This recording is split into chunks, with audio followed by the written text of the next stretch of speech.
Chocolate के गोलगप्पे वाला भूत। मध्य प्रदेश से कुछ दूर एक छोटा सा खूबसूरत पालमपुर गांव था।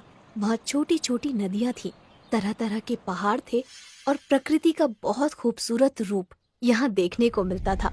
लेकिन इन सब के बावजूद पालमपुर की सबसे मजेदार चीज वहाँ हर साल लगने वाला बसंत का मेला था। कहते हैं कि पालमपुर में लगने वाला मेला इतना बड़ा होता था कि कोई भी उसे एक दिन में पूरा नहीं घूम सकता था। उस मेले में गांव वाले तरह तरह के खिलौने, कई तरह की मिठाइयाँ, न जाने कितने किस्म के खेल और अलग अलग तरह की खाने पीने वाली चीजों का ठेला लगाते थे। और इन ठेलों में से एक सबसे मशहूर ठेला था सुरेश चाट भंडार। 4 पहियों के इस ठेले पर सुरेश चाट पापड़ी, टिक्की और गोलगप्पे बेचता था। लेकिन बाकी सभी चीजों से ज्यादा लोगों को सुरेश के गोलगप्पे पसंद थे। मेले में हर रोज सुरेश ठेला भर कर गोलगप्पे लेकर जाता था, लेकिन शाम होने से पहले ही उसके सारे गोलगप्पे बिक जाते थे। काफी बड़े बड़े लोग सुरेश को हराने की कोशिश कर चुके थे, लेकिन कोई भी उसे हरा ना सका, क्योंकि उसके गोलगप्पों की बात ही अलग थी। सुरेश के साथ उसका एक 12 साल का बेटा माधव और एक 16 साल का लड़का रोनित रहता था। रोनित सुरेश का बेटा नहीं था, पर पिछले साल एक दुर्घटना में अपनी बीवी को खो देने के बाद सुरेश ने अपना हाथ बटाने के लिए रोनित को साथ रख लिया था। रोनित अनाथ था। मेले में सिर्फ एक दिन बाकी रह गया था। सुरेश और रोनित दोनों तैयारियों में लगे हुए थे। सुरेश जल्दी जल्दी गोलगप्पे तल रहा था। तभी उसकी नजर माधव पर जाती है, जो बने हुए गोलगप्पों के साथ कुछ कर रहा होता है। माधव बड़ा ही चंचल होता है। वो गोलगप्पों में कभी कुछ मिला देता तो कभी कुछ। माधव को देखकर सुरेश कहता है, अरे मेरे साइंटिस्ट अब क्या कर रहा है गोलगप्पों के साथ? 1 मिनट पापा। माधव ने गोलगप्पों में थोड़ी सी हल्दी, मिर्च और धनिया डाली, फिर उस पर दही डालकर कहने लगा, ये लो, ये बन गए चटपटे दही वाले गोलगप्पे। जब तू गोलगप्पे बेचेगा ना, तब ये सब नुस्खे अपनाना। अरे माधव, पढ़ लिख कर गोलगप्पे क्यों बेचेगा? क्यों, क्या खराबी है? काम इंसान को छोटा बड़ा नहीं बनाता, बल्कि इंसान काम को छोटा बड़ा बनाता है। अच्छा, मतलब ये गोलगप्पों में मिर्च धनिया भरकर बड़ा इंसान बन जाएगा? क्या पता बन जाए। तुम्हें पता है, माधव जिस उम्र में है, उस उम्र में एक इंसान का दिमाग सबसे ज्यादा तेज होता है। वो ये सब बातें कर ही रहे होते हैं कि तभी माधव चिल्लाता है, ये देखिए पिताजी, मिट्टी के गोलगप्पे। ये देखकर रोनित हंसने लगता है और कहता है, अगर गोलगप्पे में मिट्टी मिला देना दिमाग है, तो अच्छा है मेरे में कम दिमाग है। अच्छा चुप रहो, वो हरी वाली पोटली लाकर इस पानी में मिला दो। मैं बाहर काम से जा रहा हूँ, आते हुए रात को देर हो जाएगी। ये कहकर सुरेश वहाँ से चला जाता है और रोनित पोटली के पास चला जाता है। वहाँ 2 रंग की पोटलियाँ होती हैं, एक लाल और एक हरी।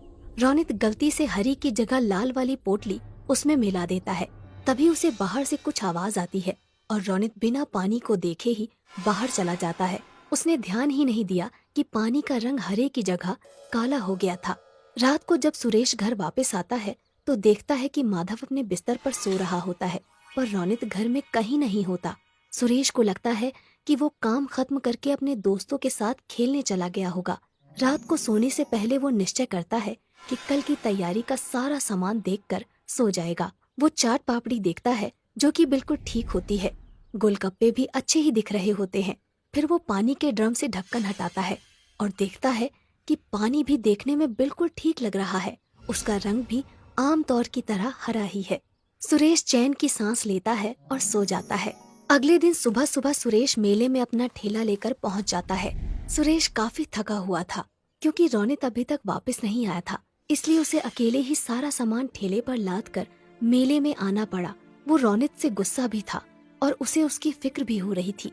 मेले में खड़ा सुरेश रोनित के बारे में सोच ही रहा था कि उसको एक आवाज आती है, भैया गोलगप्पे दो ना। जी देता हूँ। भैया जैसे पिछली बार खिलाए थे ना, तीखे वाले, वैसे ही देना। सुरेश ने उन्हें गोलगप्पे खिलाए।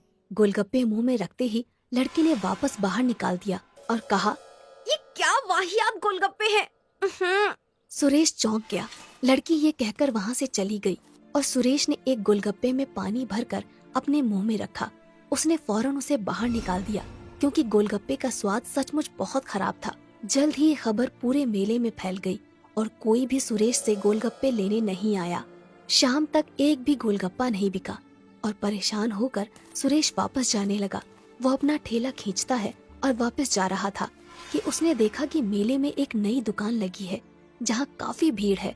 उसने पास जाकर देखा तो एक नई कंपनी गोलगप्पे बेच रही थी और लोगों की भीड़ वो गोलगप्पे खा रही थी। सुरेश इधर उधर नजर दौड़ा ही रहा था कि उसने देखा कि गोलगप्पे रौनित बेच रहा था। सुरेश समझ गया कि ये वही कंपनी है जो सुरेश को काम पर रखना चाहती थी, पर सुरेश के मना कर देने पर उन्होंने रौनित को पटाकर उसका काम खराब कर दिया। सुरेश कुछ नहीं बोला, उसने अपना ठेला लिया और चलने लगा। उसे इस बात का दुख नहीं था कि उसके गोलगप्पे नहीं बिके, पर इस बात का ज्यादा दुख था कि जिस रौनित को उसने अपने बच्चे की तरह पाला, उसने उसे धोखा दे दिया। यही सोचते सोचते वो घर पहुंच गया। उसे देखते ही माधव बहुत खुश हुआ और बोला, पापा, आप इतनी जल्दी आ गए और सारे गोलगप्पे वापस क्यों ले आए?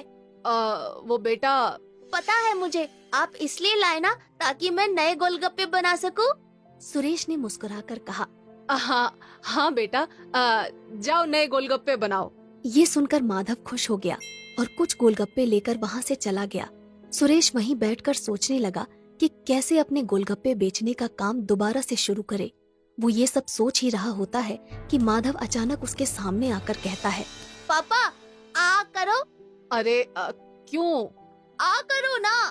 सुरेश ने अपना मुंह खोला और माधव ने एक काला सा गोलगप्पा उसके मुंह में डाल दिया। ये क्या डाल दिया मेरे मुंह में? क्या मिलाया है तूने इसमें? चॉकलेट। अच्छा। ये गोलगप्पे खाकर सुरेश के दिमाग में एक आइडिया आया ही होता है कि तभी माधव कहता है, ये लो पापा, ये भी खाओ। सुरेश मुंह खोलता है। इसमें क्या मिलाया है तुमने? मिट्टी और लाल मिर्च। सुरेश हंसने लगता है और माधव को गले से लगा लेता है। फिर सुरेश पूरी रात अपने कमरे में कुछ करता रहता है। अगले दिन मेले में रौनित के गोलगप्पे बिक रहे होते हैं। तभी एक आवाज आती है, ये क्या खा रहे हो? वहाँ चलो सुरेश के पास, कुछ नए किस्म के गोलगप्पे आए हैं।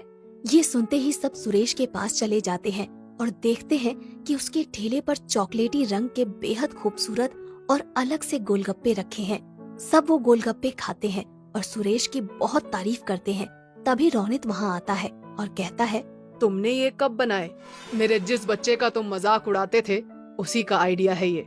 ये किसके गोलगप्पे हैं? चॉकलेट के। अच्छा, मैंने तुम पर बहुत भरोसा किया था रौनित, पर तुमने वो तोड़ दिया। रौनित कुछ कहने ही वाला होता है कि अचानक भीड़ से आवाज आती है, और गोलगप्पे दो भैया। अरे भैया, और गोलगप्पे तो खिलाओ। अरे बिल्कुल बिल्कुल, अभी खिलाता हूँ मैं। ये कहकर सुरेश गोलगप्पे बेचने लग जाता है और दोबारा पालमपुर के बसंत के मेले का सबसे मशहूर गोलगप्पे वाला बन जाता है, चॉकलेट के गोलगप्पे वाला।